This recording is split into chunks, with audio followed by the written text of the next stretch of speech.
Hello friends, welcome back to our channel. இன்றைக்கி வந்து பார்த்திங்க அப்படின்னா நல்லா க்ளௌடியாக இருந்துச்சு. ஏதாவது சூடாக செஞ்சு சாப்பிட்ணுன்னு தோணுச்சு. என்ன பண்ணலான்னு யோசித்தேன். மாவு வேறு இல்லை. சரி, உடனே அடைக்கி போட்டுடலான்னு சொல்லி அடைக்கி ஊற வச்சுட்டேன். அடைக்கி பார்த்திங்க அப்படின்னா 1 கப் பச்சரிசி, அப்புறம் 1 கப் இட்லி அரிசி, அப்புறம் 1/2 கப் துவரம்பருப்பு.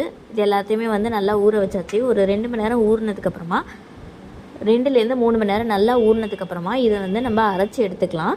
ஸோ அரைச்சதுக்கப்புறம் வந்து நான் என்ன பண்ணேன் அப்படின்னா, ஒரு 5 வரமிளகா, ஒரு 4 பல்லு பூண்டு, கொஞ்சமாக 1 ஸ்பூன் கிட்ட சோம்பு போட்டு அதையும் தனியாக மிக்சியில் அரைச்சி எடுத்துக்கிட்டேன். இப்போ அரைச்சி வச்ச ரெண்டையுமே நல்லா மிக்ஸ் பண்ணிவிட்டு, அதுக்கப்புறமா கொஞ்சம் கொஞ்சமாக வெங்காயத்தை கட் பண்ணிவிட்டு, அதுக்கப்புறமா தேங்காவை பத்தையாக போட்டு, அதுக்கப்புறம் அதையும் நல்லா பொடியாக கட் பண்ணிவிட்டு, எனக்கு வந்து ஸ்பெஷலாக இந்த அடையில் வந்து பார்த்திங்க அப்படின்னா தேங்காய் கட் பண்ணி போட்டு சாப்பிட்டா சூப்பராக இருக்கும். நீங்களும் வந்து இந்த தடவை அடை செய்யும் போது நீங்கள் வீட்டில் ட்ரை பண்ணி பாருங்கள். அப்புறமா தேவையான அளவு உப்பு சேர்த்துக்கலாம்.